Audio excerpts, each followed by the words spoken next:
Mom, can you tell me a story? Sure. Once upon a time, a mom needed a new car. Was she brave? She was tired, mostly. But she went to Carvana.com and found a great car at a great price. No secret treasure map required. Did she have to fight a dragon? Nope, she bought it 100% online. From her bed, actually. Was it scary? Honey, it was as unscary as car buying could be. Did the car have a sunroof? It did, actually. Okay, good story. Car buying you'll want to tell stories about. Buy your car today on Carvana. Delivery fees may apply. You said this place was steps from the water. We just haven't found the steps yet. How much did we save? Enough. Enough to get lost? Or you could book a stay with Hilton. Welcome to your oceanfront room, just steps from the water. The Hilton sale is on now. Book on Hilton.com or the Hilton app and save up to 20% to get the stay you expected. When you want savings, not surprises, it matters where you stay. Hilton, for the stay. Some things are impossible to miss, like an elephant in the room, or a bull in a china shop, or this season's amazing offers, brought to you by PayPal. Discover offers from hundreds of brands like Viator, Allbirds, and Tory Burch right in the PayPal app. Save an offer before you check out with PayPal and earn unlimited rewards. Download the PayPal app to get started. Terms and exclusions apply. See paypal.com/rewards terms. LinkedIn is pretty amazing at helping you grow your small business. We cannot stop your new clients from emailing you at 3 a.m. We can help you sell, market, and hire in one place. We cannot help you be in 3 places at once. And while we can't help you organize your calendar, LinkedIn can help you land more clients so you have a calendar to organize. Grow your small business on LinkedIn. Learn more at linkedin.com/smallbusiness.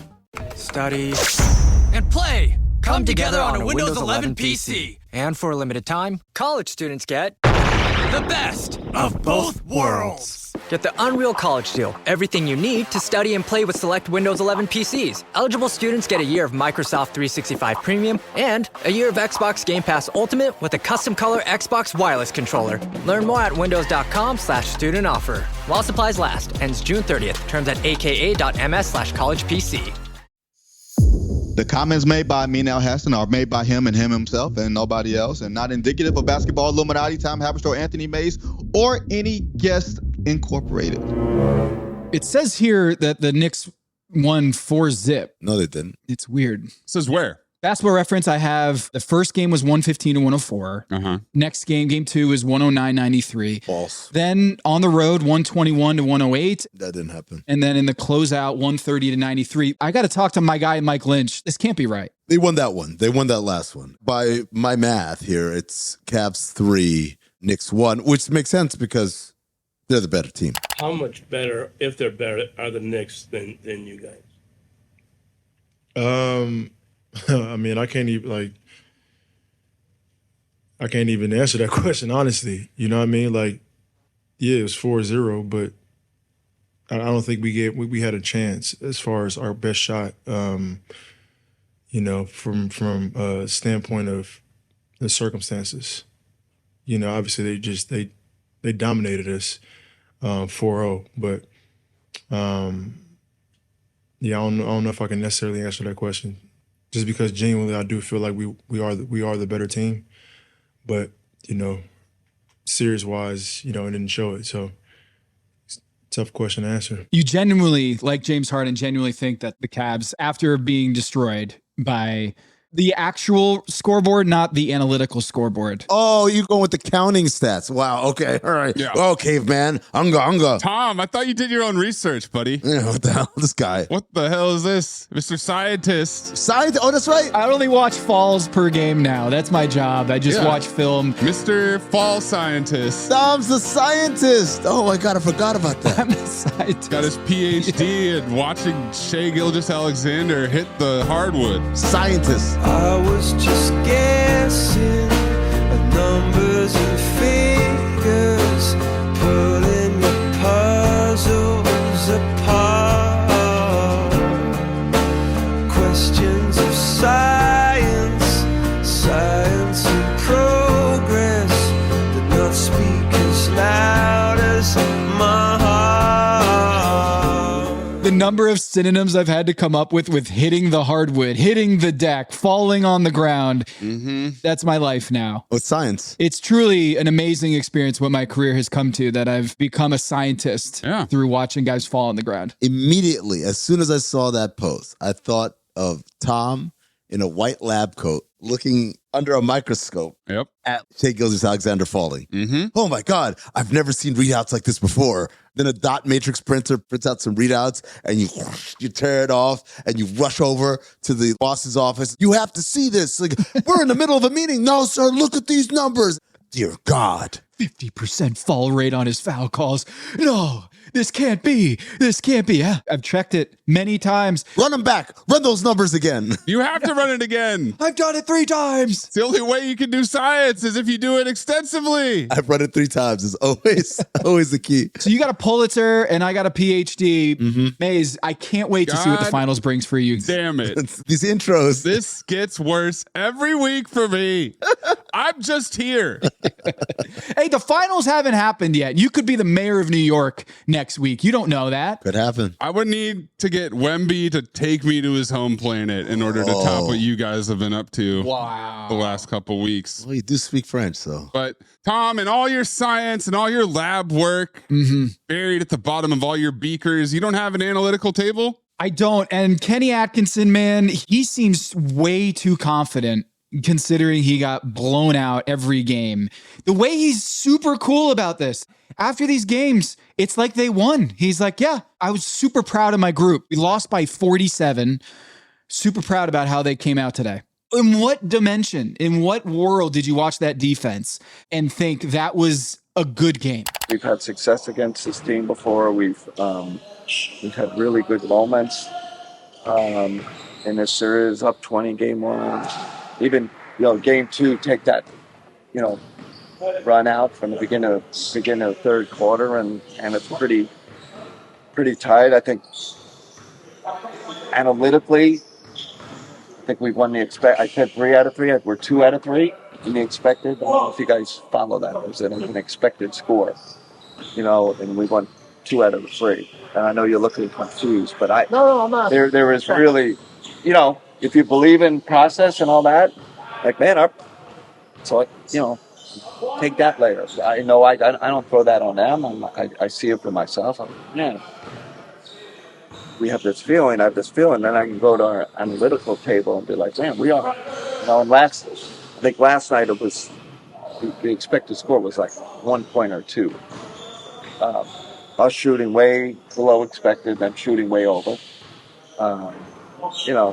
I know no one wants to hear that. I think you guys like hearing it. I know, general public, no one wants to hear that. Everyone's outcome based. And, sure, I get that too. The thing that kills me about this clip is that essentially the analytical table is expected shooting percentage? Yeah.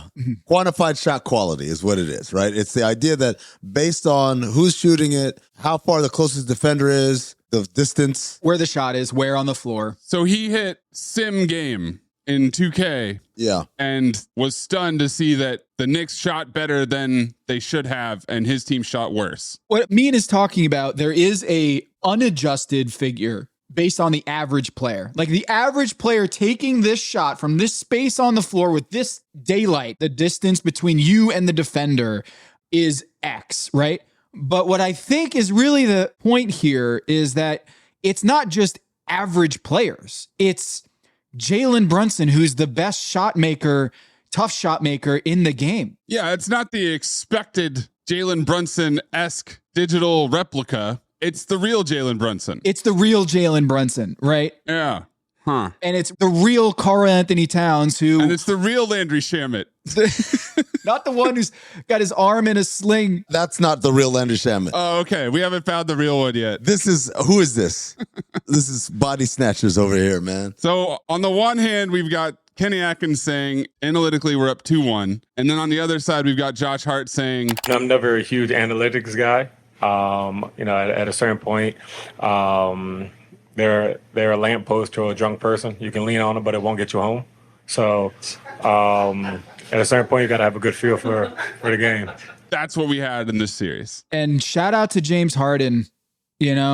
More turnovers than field goals. Yet again, the 33rd time in his career, his playoff career, that he's had more turnovers than made field goals in a playoff game. How is that possible? He's done it like 7 times. There was a point where I'm like, is he playing for the Knicks right now? He's got more assists than Brunson does. Better team. James Harden, 17.9% from 3. I guess that wasn't in the analytical table. I looked up the series stats. Harden's turnover percentage is north of 21%, meaning for every 5 possessions that he's on the floor, they're turning it over. Yeah. That's an insane number of turnovers. Let me put it to you this way. Someone posted the Cavs are mathematically the worst team ever in the conference finals. Analytically? Maybe not analytically, because that might be different for the Cavs, but mathematically, different domain here. Okay. Different textbook we're looking through. They're 8-10, which is the fewest number of wins that you could possibly have at this point, and the most losses. So there's no team that's ever been worse than this Cavs team. Because they lost 3 games in the opening round to the Raptors. They lost 3 games to the Pistons, and they lost 4 games here. So they've lost 10 times, and they've won the bare minimum, obviously, 4 games, 0. So they're literally the worst team to ever make it to the conference finals based on their win-loss record. And James Harden thinks they're better than the team that has the largest point differential in NBA history. Why would he say that? Because here's the thing. Forget about how the series went. Even on paper, I don't think anyone would agree with that. From a standpoint of the circumstances. Just looking at the rosters, I'm like, no, I think the Knicks are better. I say, well, that's why we play the games. And what's crazy to me is in years past with the Cavs, you could say, hey, Donovan Mitchell got hurt, missed a couple games here. Evan Mobley got hurt. Darius Garland had his foot issue. Jarrett Allen hurt his wrist. Like, you have injury excuses for all those Cavs teams of the last 2 years. Legitimate, yeah. To say, hey, they came up short. They won 60 games, but they got hurt. They didn't have any injuries this series. And they still got their asses handed to them and still said, we're the better team. Asses handed to them worse than they've ever had their asses handed to them in any other year where they did have injuries. Full squad. Hashtag full squad. Full squad. It's not like James Harden was like, hey, if we had Donovan out there, we would have beaten the Knicks. Unbelievable. Couldn't even use that. It's the fucking Knicks! It's on that fucking jersey! Who the fuck wants to go to Ohio? LeBron to my dick! Look at the Knicks going to the finals. It's like Jesus returning. We smoking on the pad. Bounce up! Bounce up! They're fucking butt! This shit looking like New Year's! Hey, yo! Hey, get a flag up there! Tell James Harden, Mom, I'm coming for dinner, nigga! Fuck James Harden! Fuck them strip clubs! Get the fuck off the strip club, nigga! Donovan Mitchell, we not delivering to your house no more, nigga! Next up, finals! Jalen Brunson! It's the fucking goal! I don't speak no French, Wembenyama! You gonna send that nigga back to France? Word! Word! Get your fucking forward, baby! Smoking all that fucking Cleveland back! If we win the finals, we burning the city down! My assignment: uncover why the association inspires more conspiracy theories in volume and salience than any other U.S. sport. You've heard of the Illuminati. The truth is out there, but so are lies. Your eyes can deceive you. Don't trust them. The NBA has always been controlled by about 8 people. Denial is the most predictable of all human responses. If you're only using 10% of your brain, you don't even know that you're using 10% of your brain. The NBA Illuminati. If coincidences are just coincidences, why do they feel so contrived? The Illuminati. But you start to follow the money, and you don't know where the f*** it's going to take you. It is unspoken. They have influence among other players. The NBA Illuminati. I don't have time for your convenient ignorance. Maybe I'm a conspiracist now as well. That's all it took. Oh, we got books, we got schools. You saw a video on YouTube. Why my eyes, sir? You've never used them before. We are the basketball Illuminati.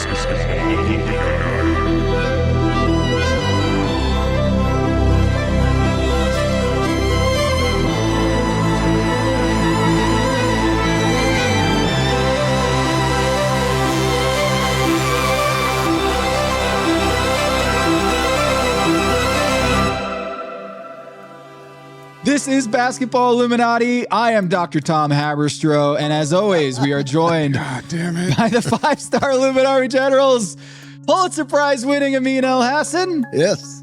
Hello. And Anthony Mays. Yeah.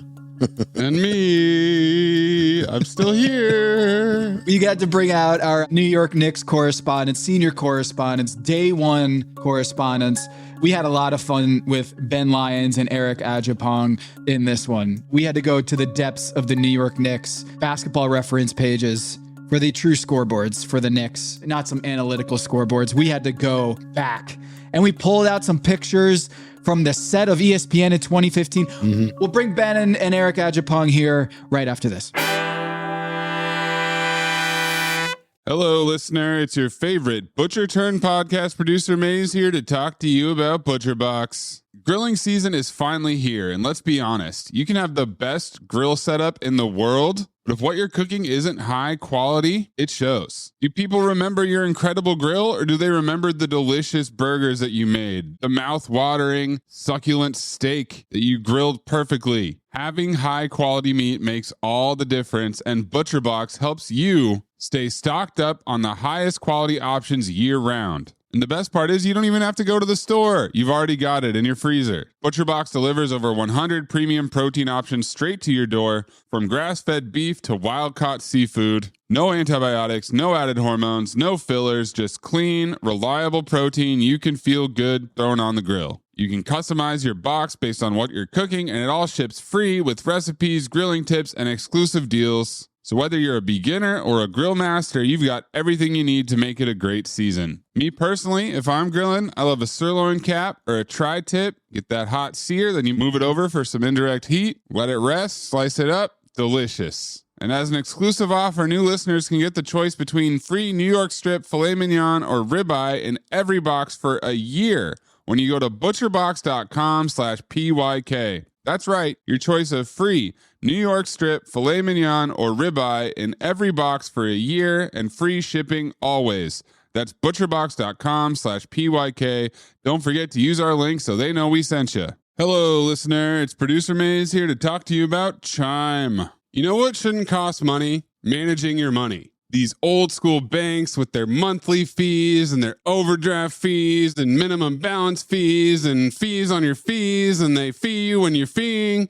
Not Chime. Chime is changing the way people bank. It's fee-free. That's free of fees, not fees of fees. It's built for you, not like those traditional old banks. Now check out some of these benefits. You get 5% cash back on Chime Card in a category of your choice, like gas or groceries, whatever you're using the most. You get savings that grow faster with a 3.75% APY. That's 9 times higher than the national average. You get premium travel perks, airport lounge access, 24/7 travel concierge. You can even get $500 of your pay with MyPay. They also have Spot Me, which lets you overdraft up to $200 fee-free, all of which make it so much easier to manage your money. Chime is not just smarter banking, it's the most rewarding way to bank. Join the millions who are already banking fee-free today.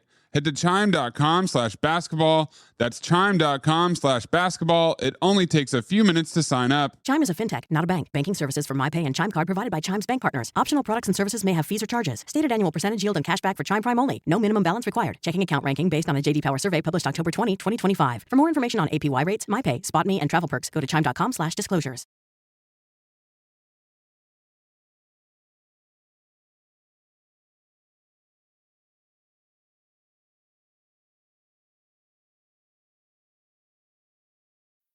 Kayak gets my flight, hotel, and rental car right, so I can tune out travel advice that's just plain wrong. Bro, SkyCoin. Way better than points. Never fly during a Scorpio full moon. Just tell the manager you'll sue. Instant room upgrade. Stop taking bad travel advice. Start comparing hundreds of sites with Kayak and get your trip right. Kayak. Got that right. Introducing Taco Bell's new jalapeno citrus salsa with bright citrus, real red jalapenos, guajillo chiles. Usually, you add sauce to the food, but when the sauce is this good, the food is just there to get the sauce to your mouth. That rolled quesadilla, not a rolled quesadilla anymore. Now it's a sauce shovel. Taco Bell's jalapeno citrus salsa. Get it with any item on the Cantina chicken menu while it's here. At participating U.S. Taco Bell locations for a limited time only. While supplies last. Contact store for availability. You thought this was your Run Club era. Turns out, it was more of a thinking about Run Club era.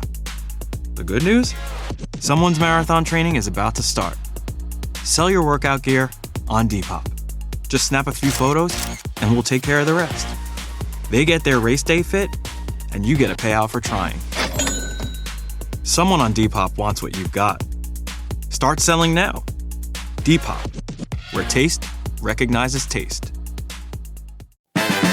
You all think I'm licked. Well, I'm not licked.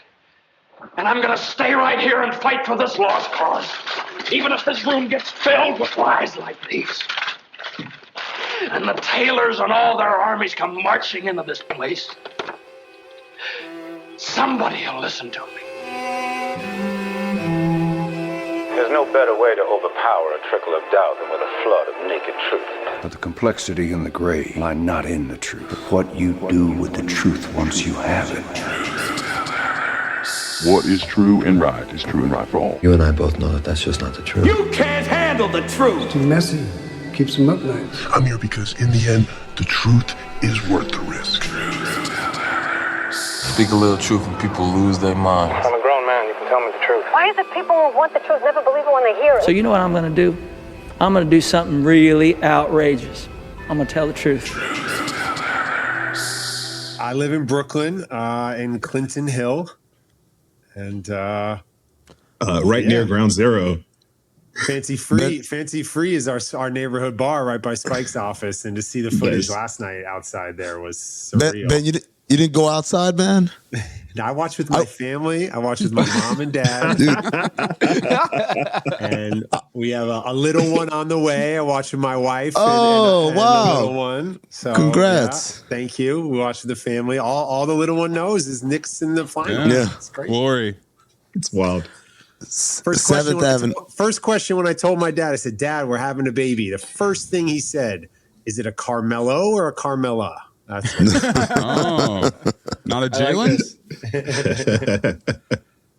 Pretty great. I think I think Jalen Brunson could run for the presidency and he would win based on Knicks fans only. Like just New York City, it would be 100% of the vote. He is the highest Q rating of any player I've ever seen in any city.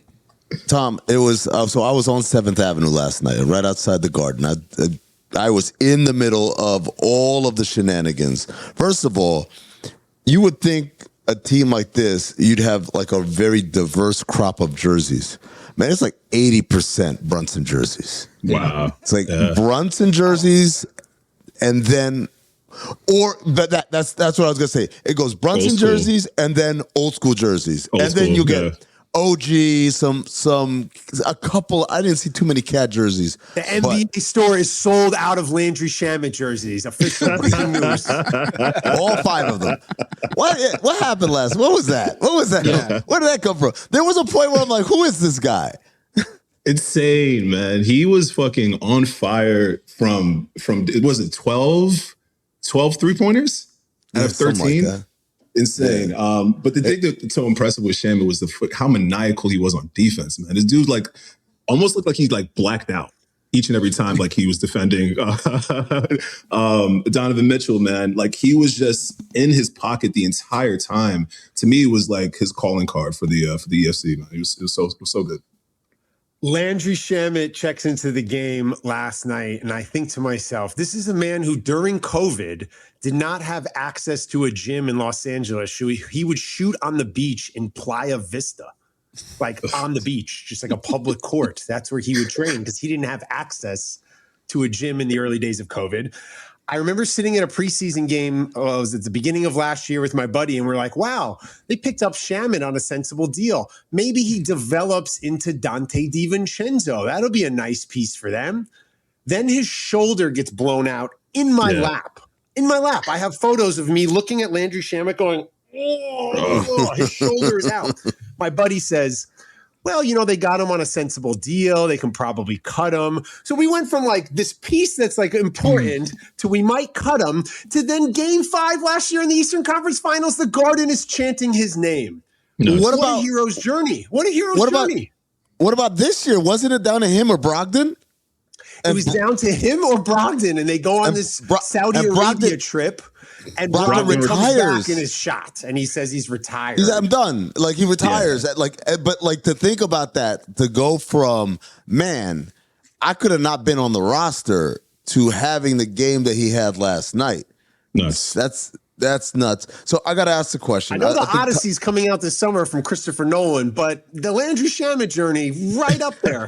He's played for a shit ton of teams. Played a ton of teams, faced a lot of sirens over the years on this quest. And you know what I mean? by the way, down in Playa Vista,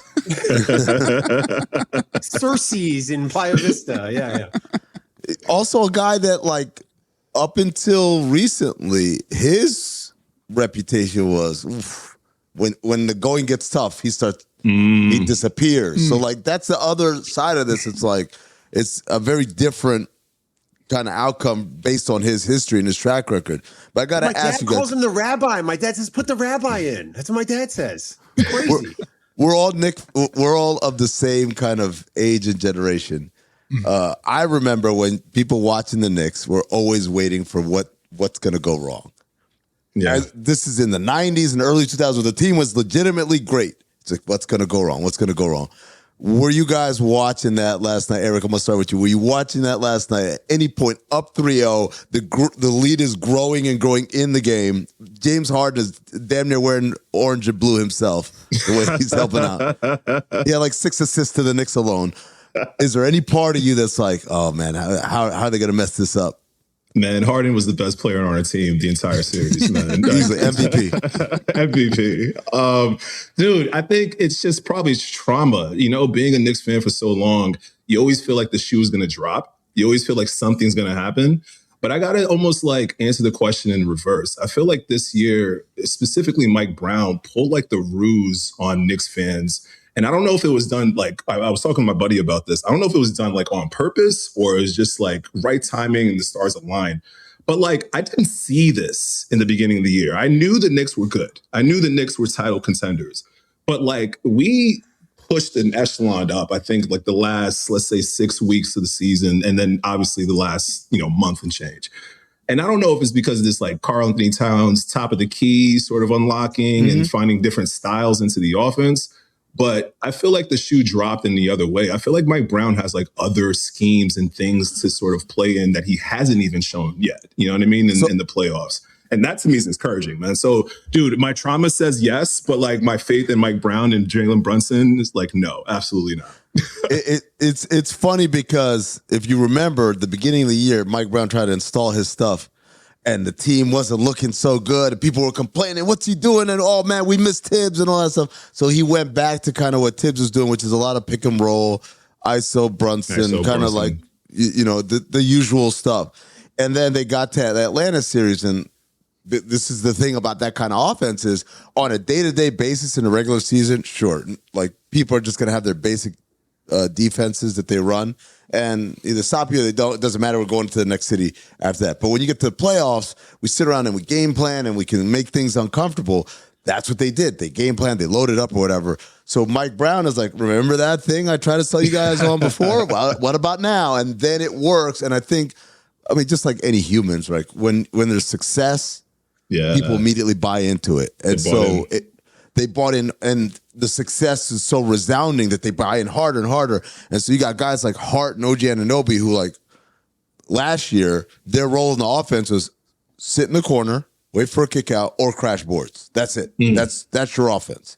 And now, and Bridges as well. And now these guys are like, they're running down because they know once we get to the corners, we're coming in a split action, we're cross screening and doing all, and one guy bumps and one guy cuts and one guy fades. And Towns, like, he's in a Draymond Green kind of role, Andrew Bogut kind of role with the Warriors, where he's in the high post and he's watching all of this and he knows the defense has to make a decision. Someone's going to get. And he's a good passer, especially in that situation. But the thing that makes him way more dangerous in this role than Draymond or David Lee or Andrew Bogut or any of those guys that did it or David West for the Warriors is that he's an amazing shooter. It's like, I think there was a game, game 5 against the Hawks where he's making the read, first option, no, second option, no, third option, and then he looks, he's like, the fuck, I'm wide open. He just takes a shot. I saw. Like, yeah. Remember that play? Exactly. Yes, exactly that. And like he legit was just surprised to be that open. Yeah, it was, I'm so impressed by how fast he gets the ball out and how fast he's making these decisions. But I know exactly the play you're talking about. He had like at least 2 feet of space right in front of him. Yeah. And he was computing, and it was like the right answer was like, what is it? The least common answer, or the Occam's razor, the Occam's razor. Thank you. Yes, Occam's razor. Exactly that. And it literally computed right then and there, and he shot the ball, and he realized, like, I think he stepped into his power right then and there. But dude, I mean, to answer your question, man, it's all fucking because karma from last year. Once that like Halliburton shot dropped, game 1, I called my best friend like, yo, the series is over. It's done. And I'm sure Cavs fans did the same thing with game 1 this time. Yeah. I know Chase Budinger played in the last Olympics in volleyball. Could Cat get into 2028 like the water polo? Could he get in water polo? Like, what's his swimming like growing up in New Jersey? Because he feels like a guy who's playing water polo. Also, to answer your question to me, hold on. Yes, was I nervous last night when Cat decided to do a dunk contest dunk on a breakaway? Oh my God, the win! Was I nervous that every bone in his body was going to explode? Like, of course I was. Oh my gosh. When it gets to a point in the game where it's like the only way they can lose if it's like a historic catastrophe. Like, that's what I don't like. When it's, they're up 29, 22 minutes into the game. The only way they can lose now is if they make a documentary about it in 20 years. I hate that. The numbers are the Bulls' best 11-game run in the Jordan years was plus 221 point differential. The Knicks are at plus 262. Like, it's not even close. I'm in a Tom Haberstroh deep dive on analytics in the month of May about the Knicks. I've been waiting for this so long. Like, I used to watch you guys standing on the court in Oracle doing your podcast right after the finals. And I used to think to myself, wow, will they ever do that about the Knicks? Like, I'd see you in the background on NBA TV, and I'd be like, oh, they're doing their pod on the floor in the finals. Yeah. I wonder what stats Tom would have about the Knicks. And he just gave me one in real time. Like, I'm living my dream. This is so weird. What else you got, Tom? You got some other numbers for us about how great he has? This team is? I think the best. Karl Anthony Towns has been so efficient and productive in this role in this postseason. It's the top 6 playoff productivity rating under box plus minus of all time. He's taking 9.9 shots per game and is still filling up the box score with efficiency. Passing, he's averaging over 6 assists a game. He's got a ridiculous number of rebounds. And he's 5th. Ben, he's 5th on the team in field goal attempts. Josh Hart has more field goal attempts than Karl Anthony Towns. Nobody's even playing. Like, they're not even on the floor. But still number 1 in the no, yes kind of like fucking situations, right? Like, I hate when Karl Anthony Towns. What Mike Brown has done in inverting the whole Karl Anthony Towns narrative and all of it. We always think like a guy is a guy. How old is he now, Karl Anthony Towns? Like, he doesn't change who he is. No, he's not 30 yet. He's not 30 yet. He's like 29, yeah. You don't change a multi-time all-star, all-NBA player to that degree in a matter of days. Days. He's a totally different player. Nuts. So, like, you're right, every player is peaking. Like, every player is Coachella before camera phones. It's all, like, coming to, like, at the right time. Like, it's everyone, it's like the end of a Marvel movie, and they all use their superpowers at max. But that's like, what it is. Yes. Everyone's the best version of themselves. The sum of all their parts is really like equaling to the whole right now. And I think it's because of that high post, Karl Anthony Towns. Now you're seeing the best of OG. You're seeing the best of Mikal. You're seeing the best of like off-ball Jalen Brunson. Like, it's so cool to see this like so late into the season. Dude, what is this? So this is a picture. This is a picture from January of 2015, January 10th, 2015. Me and Tom on NBA Tonight, and we're talking about the Knicks. So we had the paper bags on our heads. Oh my because God. The Knicks were so bad. It was so embarrassing. Yeah, you bring the paper bags out in January? That's tough. Yeah, this was that season they won 17 games, I want to say. Yeah. Oh, so is this when Melo played in the All-Star game, but he shut it down after that? I can't. I remember like Okay, I think it was who's on that roster? Langston Galloway, Jose Calderon, I talked to him yesterday. Steady. He's in Italy. He's loving it. Yes. Like, who are the guys, Ben? Who are the guys that you think of? I've been through hell watching the Knicks, and like I've been through this era of just I don't think we're ever gonna do it. Like I don't think we'll ever get to the mountaintop where Amin and I are gonna be sitting at the finals on the court at MSG. You're so far. Like you're so far. Where is the furthest moment that you thought that as a Knicks fan you'll think about? Like, man, we came from down there. I remember when the Knicks would come out for their annual trips to LA. I'm really good friends with Tina Servasio, who's the sideline reporter, MSG Tina, during some really lean years. And my buddy and I were having drinks with her and starting center Samuel D'Alembert. Yeah, legend. Tina had to go. She left. And my buddy and I, my oldest friend, were sitting there having drinks with the starting center of the New York Knicks. And we look at each other and we're like, this is so depressing. Like, let's walk home. So we walked home in Los Angeles, left D'Alembert there because we were like, this is making us sad to be hanging out with the starting center of the New York Knicks. And God bless Samuel D'Alembert. If I get an invite to a finals game, I'm going to wear his jersey to the game. But I have a game worn D'Alembert. But yeah, man, I mean, there's so many moments. I remember chatting with Steve Novak at the ESPN Super Bowl party, talking about how can you believe they traded a first round pick for Bargnani? And he's like, and me, I was in that trade too. This is a Steve Novak Marquette bobblehead that my wife allows me to put in our home. Just want to put that up. So yeah, man, Alonzo Trier, ISO Zoe. I think about Elfrid Payton having 5 triple doubles, 5 games in a row. One of only 5 NBA players to do that. I think about guys who used to look like me on the team, like Jason Smith and Travis Ware and Alexi Shved. Alexi Shved. And I mean, I just was looking at a photo of Tina doing a walk-off interview with Alexi Shved, and I was like, if you weren't there for Tina Servasio, Alexi Shved walk-off interviews, 35-year-old Josh Harrelson, literally Jorts was on the Knicks for a while. Oh yeah, I forgot about that. Do you remember Josh that? Harrelson, man, I love that guy. He was awesome. Those teams were so bad. And what's crazy, Tom, and then you guys and Amin and Eric, you guys are old enough, like, it's cool that this younger generation has the suffering years. Like Chalamet suffered during the Ron Baker year. For us, we go back to Othello Harrington and Michael Sweetney and Michael Doliak. And I remember when my first game for Keith Van Horn in the Garden, I made a sign that said number 2 is LJ's, take it off. Like, I mean, you used to get $10 tickets in the upper deck. And Tom, I remember in 2002 or 3, I think it took the Knicks until December to get their first dunk of the season. You might want to check that out. Come on, man. That is a Haberstroh, man. I gotta look that up. Real. That is incredible. That's not real. It was an Othello Harrington putback against the Kings. I mean it. Come on, man. It's really weird. And Clarence Weatherspoon. Maze, that's the clip. That's the clip. It might be a fact. And and think about how far we've come. OG Anunoby set the record for most dunks in a Knicks season this year. Like, what? Yeah. Man, this one is for Chris Duhon and Jared Jeffries and Charlie Ward. And Jared Jeffries, an adult man with braces. You can never trust those guys.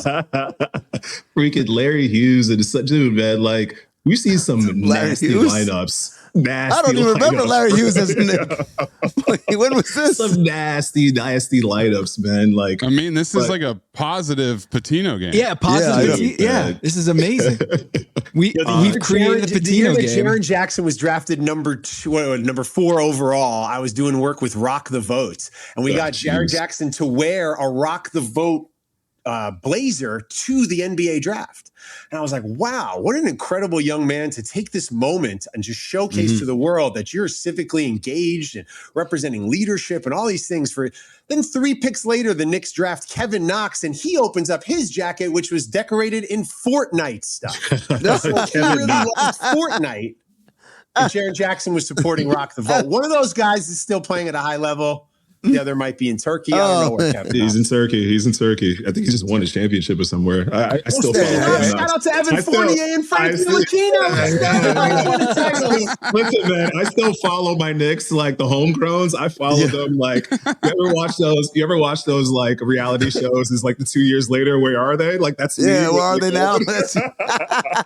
All your exes on Instagram. Where is their story at today? What I would love one of those. Yes, I would love one of those nights. You know, the Knicks do such a good job of honoring the legends. I mean, no other team is having Pat Ewing and Walt Clyde give out the hardware. Like, it's become a part of this team. But for one night, I would like it if it was just like Bargnani and like Jason Smith and let's bring back Steve Francis and Mobley and just all these guys and like just. Yeah, I mean, that would be really nice. Please welcome Knicks legend, Alonzo Trier. Like, that'd be so great. So, Eric. Ramon Sessions, ladies and gentlemen. Yeah. Chalamet or Ramon Sessions. Travis Knight, everybody. So, Eric, I've been asked this question a bunch of times. And like before, I'm like, no, that's too soon. It's too soon. But now it's like, now they made the finals. Where does Jalen Brunson rank as greatest Knick of all time? Okay. Job's not finished.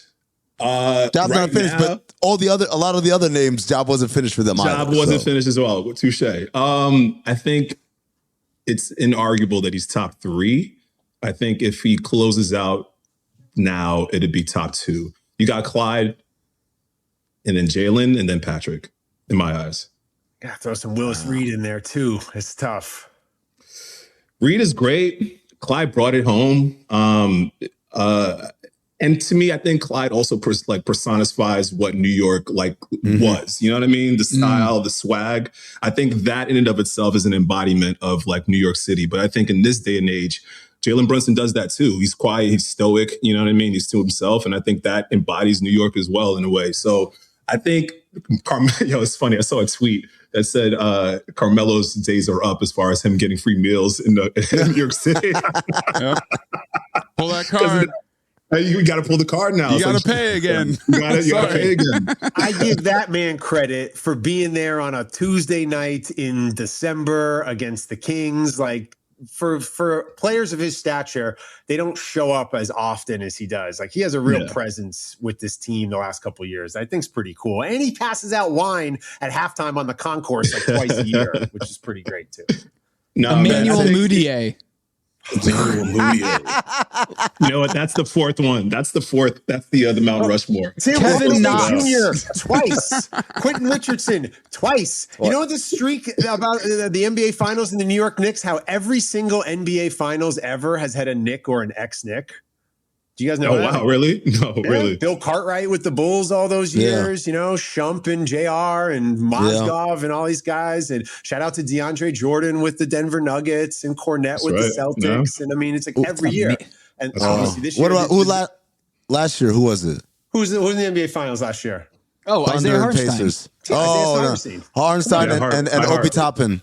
And Obi Toppin. What do you mean? Every year, I mean. Langston Galloway with the Suns, Bobby Portis with the Bucks. I mean, you should have said that earlier. Obi Toppin, of course. Marty Collins. I'm just going to come up with names and just intersplice it into the pod. Didn't Obi Toppin's brother, Obi Toppin had a younger brother, right? Torrey Murray. Jacob Toppin. Jacob Toppin, that's right. Also on the team. Magic Lumpy. No, sorry. Oh, remember him? Yo, let me say the Magic Lumpy story. They were like, this guy should have been top 5, but he fell in the draft because some bullshit. And then he was in the crowd, and he got drafted in the second round. He came out, and he was Porzingis before Porzingis. Hype. How about Kuzmingas? Let's not forget about Kuzmingas. Mindaugas Kuzmingas. Man, that guy had some cheekbones. He looked good. That guy was awesome. Clee Anthony Early. He's the one that got shot at the strip club. Yeah, that's right. Yeah. When the Knicks drafted him in the second round, I thought I was like, Phil Jackson's a genius. Like, oh my gosh, this is a cheat code here. Frankie Smokes. Ntilikina? Fresh Prince. Prince. Remember when Enes Kanter ate too many cheeseburgers and had to miss practice? Look it up. Look up Enes Kanter cheeseburgers and see what what about my guy Maurice Endor? Remember? So he was the one that. So I tell the story all the time about a guy, a buddy of mine who played for Real Madrid. and told me about like this amazing wonder child or whatever. And it turned out to be Luca. That's Maurice Endor who told me that story. He's like, oh yeah, like it's amazing. The kid's the only one who doesn't know. Like everyone else knows he's amazing. He's the best player on the team right now, but he doesn't know it. And the only person who doesn't know is the kid. So I told you we're having a little one. Is Danila a nice name for a girl? Oh, now Danila. I could do that. Yeah. And if you name your daughter Iman, do they think you're naming it after the supermodel? Or how it's spelled. I don't know. What about Roni for Turioff? Would you go with that? Roni's a cool name. It's a good one. I love that man so much. So in the early days of Twitter, when like you feel like you could reach out to people and stuff, he hit me up when I was covering movies, and he'd love to talk film. You know, he's French, there's cinema over there. Yeah. So when he would come to Los Angeles, I would leave DVDs at the hotel when they're staying in Beverly Hills. I'd leave them with The Social Network early, or I'd put like screeners. Yeah, totally. Oh, and I know nice. It's against every Academy like rule, but is Roni Turioff on the 2012 Knicks? He's going to get the Hurt Locker early. And so you're telling me Roni right now is like bootleg movies, DVDs just kicking around his house right now? 1,000%. Right, exactly. Roni Turioff has a copy of True Grit like on DVD somewhere from 2010. That is a fact. So we're looking at a picture of Enos Cantor or Enos, whatever the hell his name is, Freedom. With like, what's that? Like a tray of French fries, and then 1, 2, 3, 4, 5, 6 burgers at least. That's what we see in the shot. Yep. That is insane. And then he posted that, and then he was sick the next day, just like that. There's a Vice article written about it. That's how far back we're going. We're going to Vice reporting on Enos Cantor. Dude, do you guys think about Tibbs? Like watching this, like, do you think about him? Like what is the fan relationship with Tibbs right now? Because you guys went through some highs with that guy, and it feels like he walks so you guys can run. I don't know where you feel about the Tibbs experience right now. I wonder what Tibbs doing. I'm curious. I don't know, man. I think Tibbs is exhausted his time, and he has such a finite time with his like tenure with these teams. And he gets the best out of them in 2 or 3 years. And I think like whoever comes in after that either excels or doesn't. And in this case, I mean, it was built with Leon Rose and World Wide Wes. And I think that was the framework that could have put any sort of coach in there, honestly. But I think Mike Brown was the one. Yeah, I think Mike Brown was the one. Think about how many guys they interviewed or tried to interview before they landed on Mike Brown, and look at where we are. Like, that's so insane. You think Johnny Bryant was sitting there last night? Like, what could have been? What could have been? Come on this side, Johnny. That's tough. Yeah, so what you mentioned that, Tom, and I've been asked that a lot today about Tibbs. I'm in the process of writing a screenplay loosely based on this situation, where what happens when you have your dream job and you're 67, you get $30 million to go away. Like, what do you do? So in my world, he ends up moving to the south of Spain and falling in love for the first time and coaching a team of 12-year-old Spanish girls because his new love, her niece, is like a player. Sounds like that Kevin James plot. Yes. Mio. Literally. Fucking crossover. A little bit, you know? I can send it to you if you're interested. We got Richard Schiff attached to play Tibbs. Okay. I knew Baze was going to get that. I knew Baze was on it. Sounds like Solo Mio, bro. It's Eat, Pray, Hoop. Its working title is Eat, Pray, Tibbs in my computer. That's 100% sure. 100%. I'm Richard Serrett. Join me on Strange Planet for in-depth conversations with the world's top paranormal investigators, alien abductees, Bigfoot trackers, monster hunters, time travelers, and more. The handler one day told her this whole thing about how they've been terraforming on Mars, and they're building a colony, and they're recruiting specific people of specific bloodlines and specific talents and skill sets to go onto the planet. On Richard Serrett's Strange Planet, we're redefining reality. Listen now wherever you get your podcasts. Most people don't struggle with investing because they're lazy. They struggle because they don't know where to start and who they can trust. This is the Investing for Beginners podcast. Each week, we break down investing in plain English so you can make smart decisions with confidence. Sports. And we do Q&A episodes with real questions from listeners because the stuff you're trying to figure out is exactly what everyone asks. I'm Stephen Moritz. I'm Andrew Sathan. And I'm Evan Wright. If you want investing explained clearly, listen to the Investing for Beginners podcast wherever you get your podcasts. So yesterday on 7th Avenue, obviously there's all the chants. Fuck Trae Young, fuck James Harden, Knicks in 4, da-da-da. But one of the chants that came out, I don't know if, I think I posted it. I don't know if anyone else has posted it. We want Wemby. Ugh. Like that one was like surprisingly. Back to reality. Like, is it like I saw someone yesterday, I forget who it was arguing that the Knicks are bigger than the Yankees by like magnitudes because everyone in New York is a Knicks fan in ways that not everyone in New York is the Yankees fan. And so like when you're at the mountaintop for the Knicks, it just blows any other team in New York out of the water. And I'm wondering if you guys agree with that. And if secondly, because you guys made it to the finals, anything after this is cake. That's like whatever. Or is this like, do you have your expectations are higher now? Like, is it so beloved? The Knicks are so beloved that whatever they do from here, you don't care because they've reached the NBA finals. Man, they've scratched an itch that New York has been trying to get. It's like that one it's right dead center in your back that you can't fuck. They've successfully scratched it.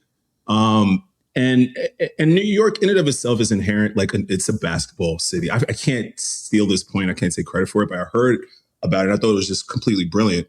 Like you think about the real estate and how expensive New York is, and then you think about like the amount of basketball courts that are just embedded throughout this city. Like that's on purpose. New York is a basketball city, period. So when the Knicks are on fire, New York is on fire. So like, I think the Knicks have done something that just makes the city proud. It makes the city alive right now. If we can make it to the mountaintop, like, dude, I'm actually afraid the city might burn. Like, it's that. Like, straight up. I'm telling you, that was a real thing. So when I got to the Garden, I'm there, and it's a swarm of people, and I'm like, wow. And then I turned around, I was like, yo, I thought there'd be more people. I realized the cops had cordoned it off like it was a VIP area. It's like a VIP section. And so I like walked up to the gate, and I'm looking, people are going nuts. People start climbing over the thing, over the barriers and stuff. The cops have to come and intercept them over here. I don't know if the city has enough manpower. There's not enough police. No. Like last night, fire, ambulances, cop cars, choppers, everything right around 33rd and 7th. I was like, this ain't even the championship. There's not even the championship. It's not enough police. And then also, this is not the busiest the city's going to be. The World Cup is coming in like a few weeks too. The city's going to be on fire right now, dude. On fire. So, I mean, it's an exciting time, man. I'm just happy to be here, bro. And I'm happy that the Knicks are here. Ben, what about you, man? What do you think? It's nothing new for cities to riot and tip over stuff. And if you look up Philadelphia Eagles Super Bowl horse poop, there was someone who ate horse poop on the street that night. I don't think anyone's going to be eating horse poop for the next couple of weeks here in New York City. However, to your point, Eric, it's like, yeah, I am nervous. Like, this is Gotham in the beginning of the movie when it's a little lawless and Batman has to like come out of whatever funk he's in to save it. Like, I think Mamdani came out and was like, I've been pretty lucky. I haven't had too many curveballs thrown my way so far as mayor, but like, I genuinely don't know what to do. And I don't think it'll be like violent. I just think it'll be lit and loose in New York. And, you go down the street, there's a guy with a snake around his neck. And then there's like a guy, there's just like characters and weirdos. It's too much.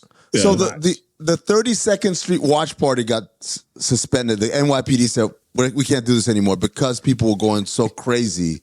That's the one outside, and they said you can't even do it inside the building. They couldn't even do it inside the garden. There was an event. I think there was a concert Radio or something. Radio City Music Hall. There was something going on.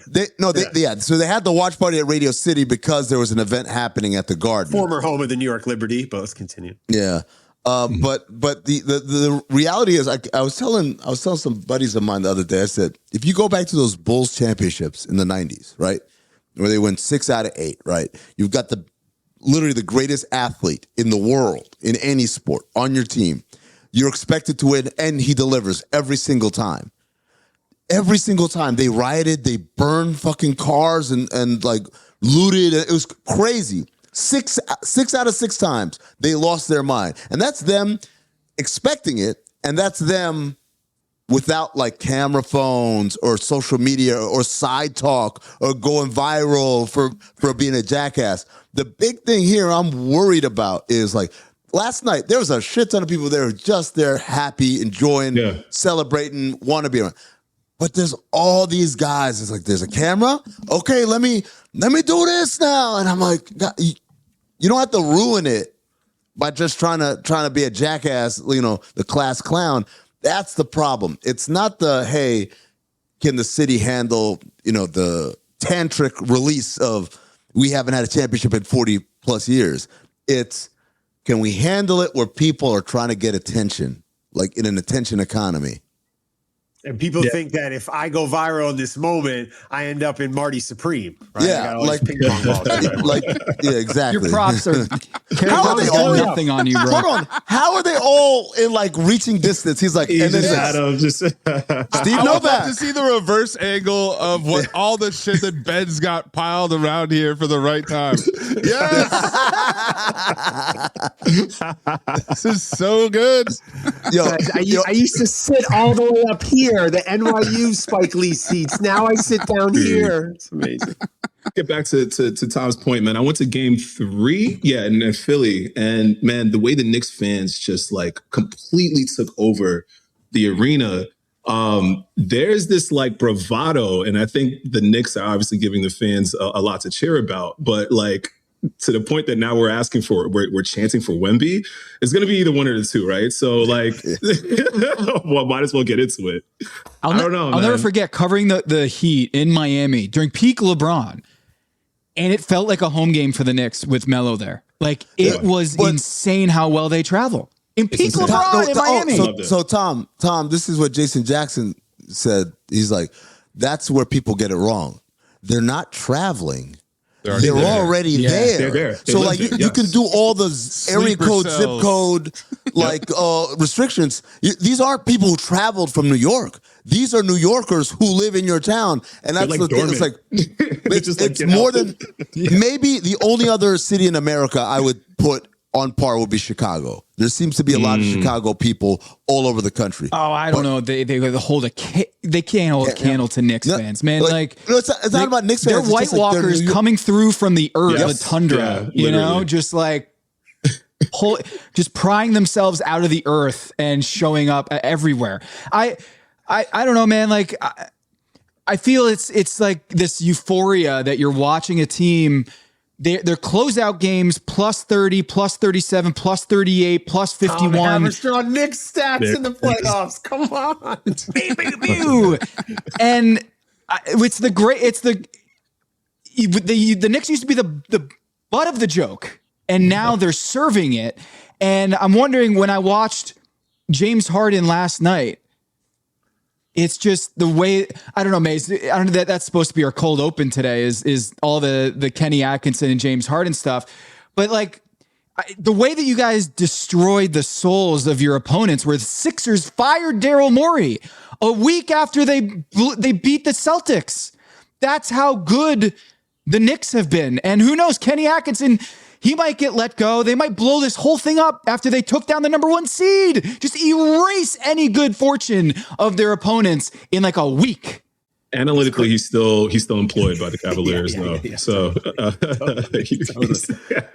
but you guys operate in the weeds and in the trenches, and you know that this generation has this whole conversation around ethical buckets and ethical basketball, and like and is this road to the finals like so easy? It's the easiest.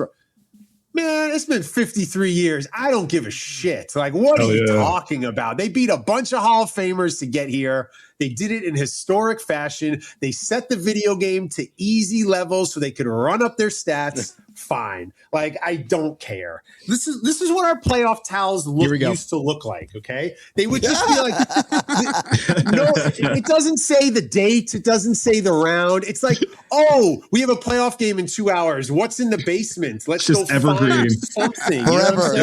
Evergreen towels. Literally. We've got the date. We've got the round. We've got the year. You know what I'm saying? The Gilded Age. Towels have upgraded. Everyone's peaking. Everyone. Including your mic. Yeah. Now they know it's a collector's item. Now they know that they have to date and timestamp it, because otherwise, New York Forever, that could be from 1992. So agreed. Eric, I got a question for you. Hold on. So Eric, the Knicks, better font. Quality is amazing. The Knicks say, hey, we're going to Oklahoma City. We want like a big team dinner, and we want you to cater it. Oh. What would be the menu that you would create prior to game one? Or I guess San Antonio, it could be either or cities. Prior to game one, you've got to create a menu for the team. The team's going to eat like the night before the first game. Cream in my pants just thinking about this opportunity. Wow. Eric's like, no matter what I serve, can I be there and shake everybody's hand, serve them myself? That's great. Would you have gotten starstruck if like Landry Shamet comes into your restaurant? Elmina is open. It's March, and it's the Wizards are hosting the Knicks. Like you're getting starstruck, right? Like if a Knicks guy comes into your absolutely 100%, man. I mean, Kolek walks in, you're like, Trey Jefferson walks in, you're like, it's on us tonight, Trey. It's on us, right this way. You've worked with NBA players before.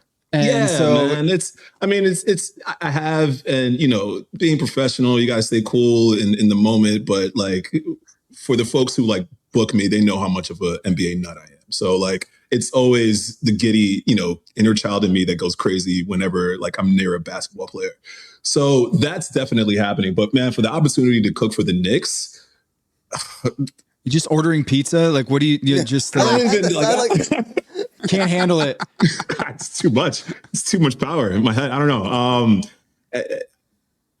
I would literally because then he has to think about like performance, like before marathon. Do you get pasta? Like carb loading? Let me hold on. Let me do this. Where are we? Go ahead. Go. Okay, it's 2 nights before, so it's not. They're not like they're gonna eat this and then tomorrow they got to go out and play. Meal. Yeah, it's not a pregame. Okay, so we can indulge a little bit. A week plus layover. Yes. It's a celebratory finals meal. Absolutely. Okay, right now that's a perfect time. They just swept right now.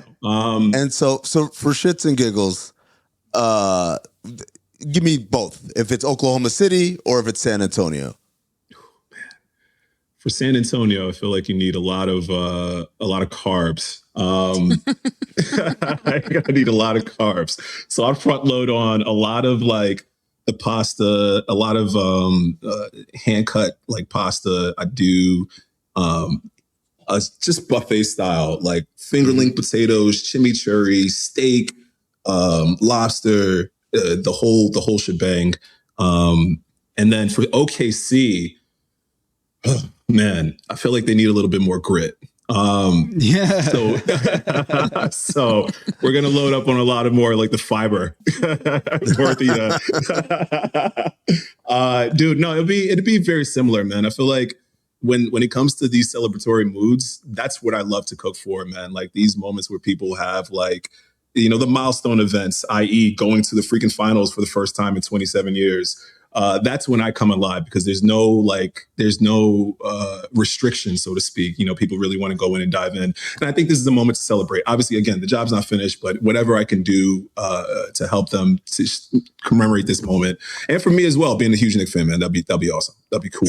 Hold on. I just want to acknowledge where we are. Chef Eric is giving finals menus for the New York Knicks. And Malik Rose used to host an annual soul food dinner at Spago in Los Angeles for all the Knicks, and everybody would eat all his delicious food. I mean, Wolfgang Puck cooking up all his beautiful soul food, and they get so full, and they go lose to the Clippers by 20 the next day. Like that was the tradition. And now we're talking finals hand-cut pasta? I love it. Sasha Vujicic. We've come a long Jerry way and Grant. since Ranch One at the Garden. Remember the Garden had Ranch One, Domino's, and Blimpies, and that was it. Chicken tenders on in what was it, row 23? Yeah, that's up there as well. Oh, shout out to that girl who was on the Jumbotron who was caught dunking her chicken tenders in her soda. I actually got to meet her last year. So shout out to her. She's part of phenomenal chicken tenders at the Garden. She's Phenomenal part of chicken this. tenders. Yeah, she's part of this. Yes. I gotta ask you guys, Pulitzer Prize winning Amin Elhassan, Tom Haberstroh, Anthony Mays. Dude, what as far as the run is concerned in the playoffs, how impressive is this? I think of like the 2001 Lakers, right? They went 16-1. The 15 Warriors also did pretty something. Like I think 17 Warriors. 17 Warriors. Yeah. Mm-hmm. As far again, it's not finished, but as far as this run is concerned, what do you guys think? I mean, I don't care who they played. Like, because when you look at the history of the NBA, there are years where a conference is. I mean, there was a LeBron year, remember, where they just destroyed the Eastern Conference. We were talking about, oh, the Cavs have the easy road. All they got to do is just, basically show up or whatever. And no one did this. So to me, whenever you do something on this level, it's always impressive. There's no caveats. There's no explaining it away. Because the reality is, if it's that easy, this isn't the only time the Eastern Conference has been compromised, I guess, in that way. So, and the other part of it is those other teams that do it. We sat here and we're like, yeah, well, of course, the 2001 Lakers, Shaq and Kobe, whatever. Of course, 17 Warriors with Durant and Steph Curry, whatever. Mm-hmm. Like, we were sitting here talking about, oh, shit, they're not going to make it out of the first round. Like, there were some people who were talking like that 3 games into the Hawks series.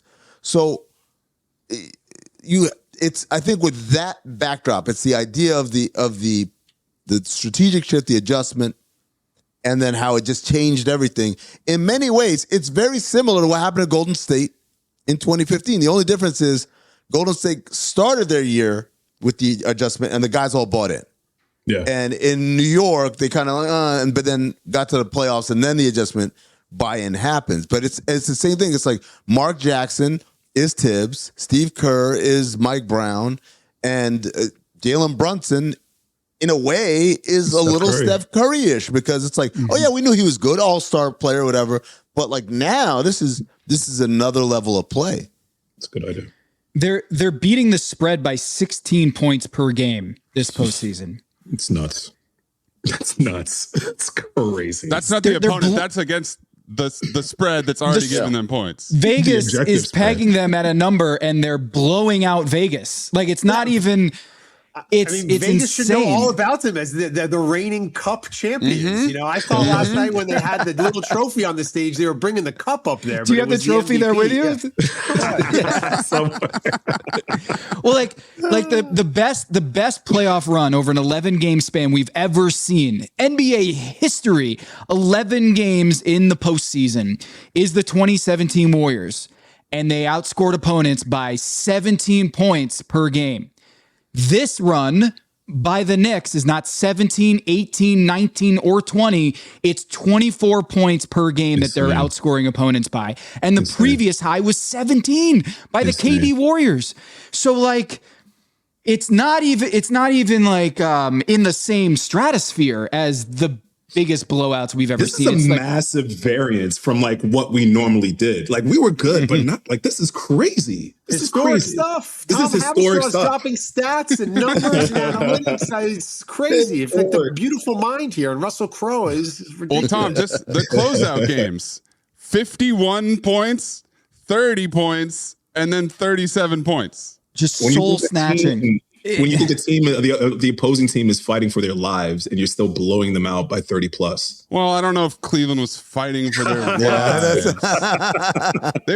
They quit in game 3. They were fighting for reservations.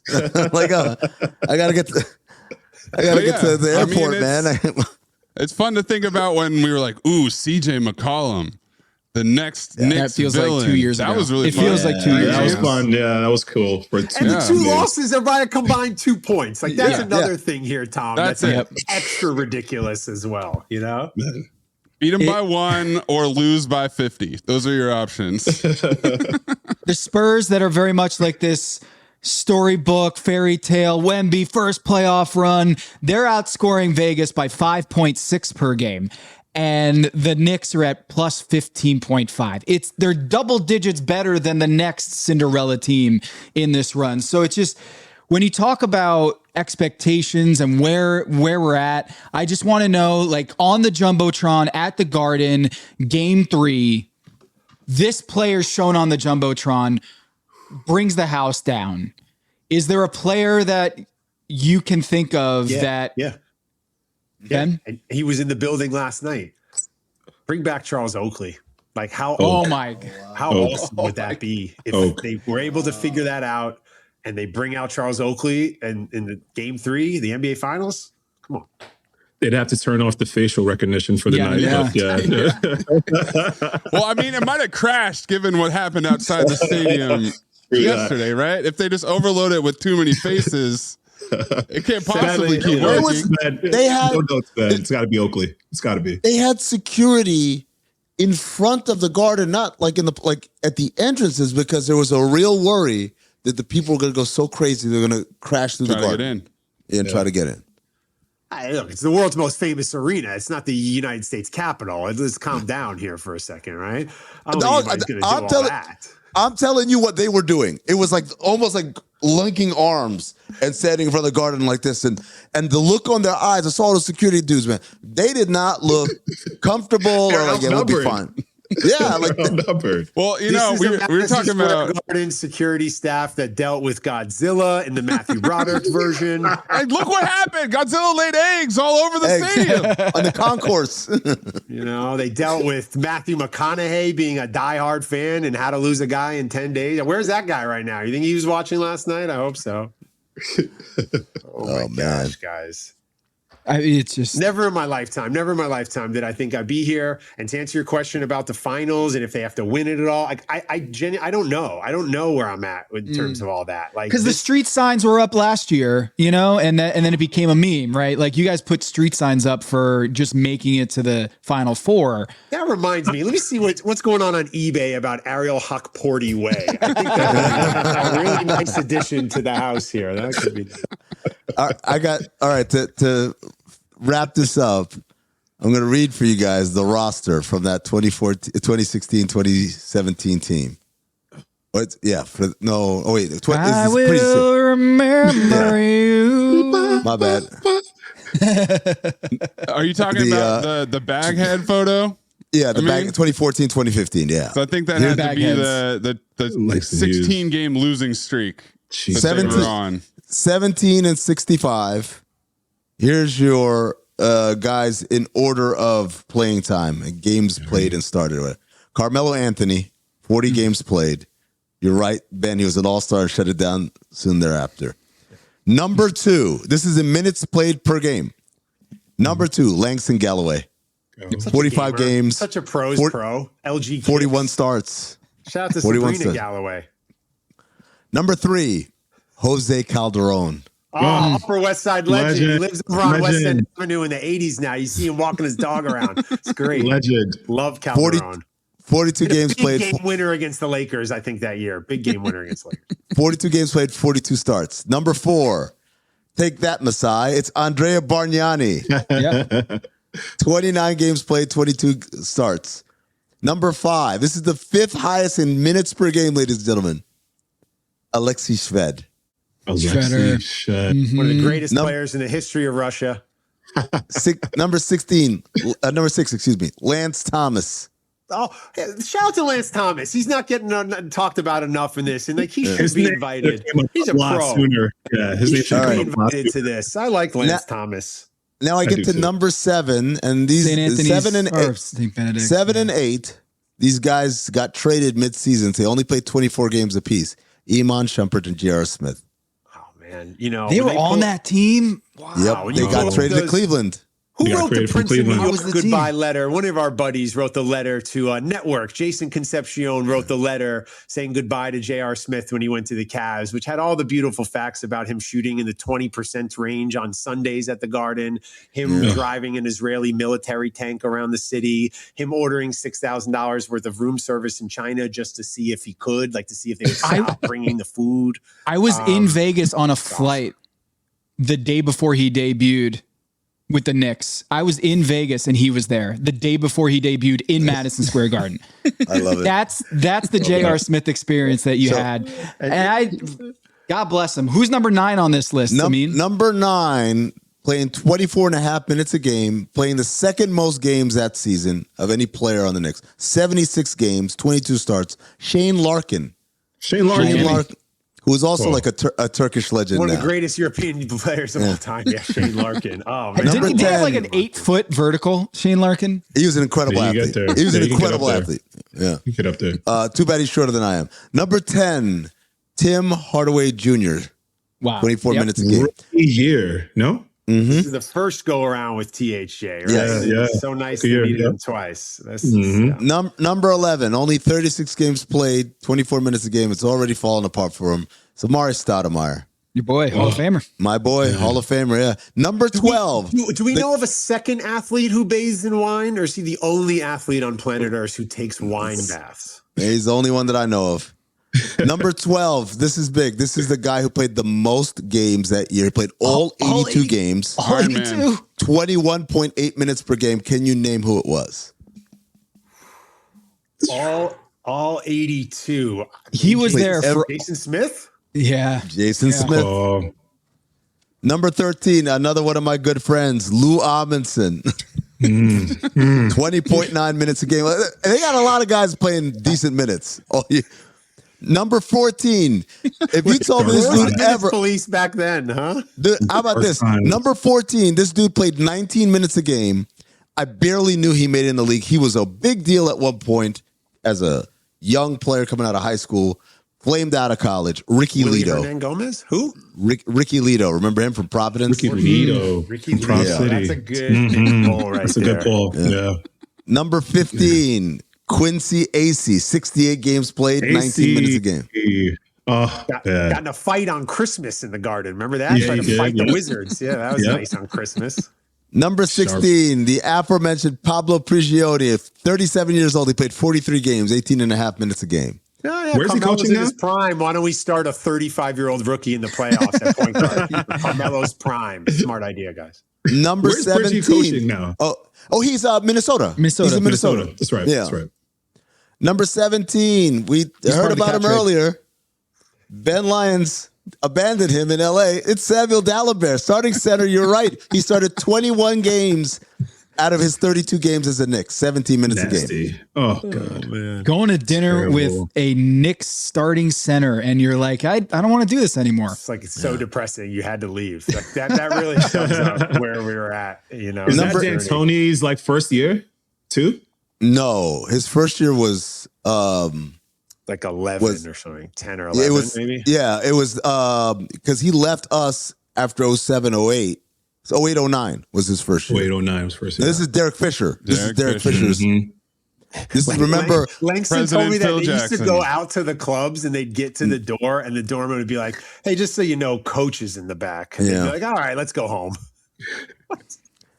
So number 18, Cleanthony Early, 39 games played, 16.6 minutes a game. I'm going to jump to number 20, Travis Ware, 51 games, 13 minutes a game. Number 19, though, is a name that we have not mentioned today. It's all of these names, I think, other than Ricky Lito and maybe Quincy Acey we've said. Is that Cleanthony Early? I'll give you a hint. There you go. I'll give you a hint. He's a big white center.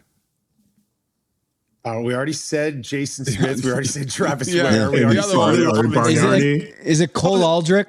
Cole Aldrich. Is that really who it is? Cole Aldrich from Kansas. Yep. Ladies and gentlemen, OKC he was first one of the first NBA players actually into wine. I know that seems crazy, but I remember Cole Aldrich had an affinity for wine, and it came out on a West Coast trip to Portland. That was a story I remember. So Tom, when we did that episode of NBA Casino Tonight. game just now? It was January 10th.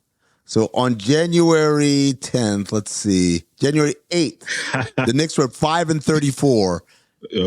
January 8th, they're 5-34. They just lost to the Rockets, 120-96. Yeah, and then they would lose to the Bucks a few days later to cap off the 16-game losing streak where they were 5-36 in January of 2015. Look at you Knicks now, fans Ben. deserve this moment so freaking much. The Knicks fans deserve this moment so freaking bad, bro. Like, happy for you guys. We are. I mean, so what happens? So do you guys go outside if they win the finals? My phone of Travis Ware wearing a Black History Month T-shirt from 2015. I love we've run through all of Ben's props, and now he's moved on to his camera roll. You want to see a photo of Shumpert getting a pedicure? Because I have that in my phone. Is that like your I didn't need wallpaper? photos of other photos. Yeah, like let me get first person shit right here, man. Don't give me other things you found. Guys, they used to give out free food on the last day of the season. It was Fan Appreciation Day, and you could get 10 Jean-Georges chicken sandwiches for free. They went from giving out free food, Chef, to you hand cutting pasta for the finals. It's growth. We've upgraded. It's growth. Same, fellas. Well, thank you to Ben Lyons and Eric Adjepong, our Knicks contingent. Thanks to Amin for some boots on the ground reporting. We got more photos in the camera roll. D-Rose. And that's you right there. That's you right there. Look at that. The wallpaper. You know the crazy story about this? Bobby Flay, the Bobby Flay, is being blocked by Marcus. Who's that? No, that's Grant Williams. Who's that? Grant Williams' leg right there. So it's my claim to fame, but I can't really fully claim it. But man, dude, I'll give you at the White House with the Fat Jew the night that Jeremy Lin gave John Wall the business in D.C. That was the Wednesday before the Laker game on Friday night. The Linsanity. There you go. So much pain and suffering. It's unbelievable.